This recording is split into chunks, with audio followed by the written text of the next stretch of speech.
বাংলাদেশের মুক্তিযুদ্ধের প্রধান সেনাপতি কর্নেল আতাউল গনি ওসমানী ৭১ সালের ২৫শে সেপ্টেম্বর দখলদার পাকিস্তানি সেনাদের এদেশীয় দোসর রাজাকার বাহিনীকে মুক্তিযোদ্ধাদের কাছে আত্মসমর্পণ করার আহ্বান জানান। পরদিন ২৬শে সেপ্টেম্বর ওসমানীর বক্তব্যের জবাব দেয় বাঙালি নিধনে উন্মত্ত পাকিস্তানি সেনাদের আরেক দালাল সংগঠন জামাতে ইসলামী। জামাতে ইসলামী পাকিস্তানের একটি সাম্প্রদায়িক মৌলবাদী রাজনৈতিক দল।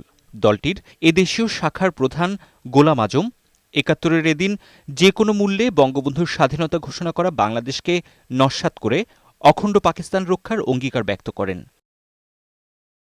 ১৯৭১ সালের ২৬শে সেপ্টেম্বর ঢাকায় এক জনসমাবেশ করে জামাতে ইসলামী।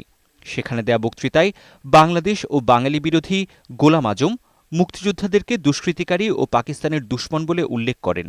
বলেন, যে উদ্দেশ্য নিয়ে জামাত রাজাকার বাহিনীতে লোক পাঠিয়েছে, শান্তি কমিটিতে যোগ দিয়েছে, সেই একই উদ্দেশ্যে মন্ত্রিসভায় লোক পাঠিয়েছে।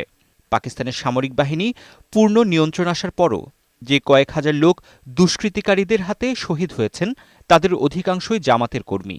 তারা শাহাদাত বরণ করে পাকিস্তানের দুশমনদের বুঝিয়ে দিয়েছে যে তারা মরতে রাজি, তবুও পাকিস্তানকে ভেঙে টুকরো টুকরো করতে রাজি নয়। কাজী বাপ্পা, বৈশাখী সংবাদ, ঢাকা।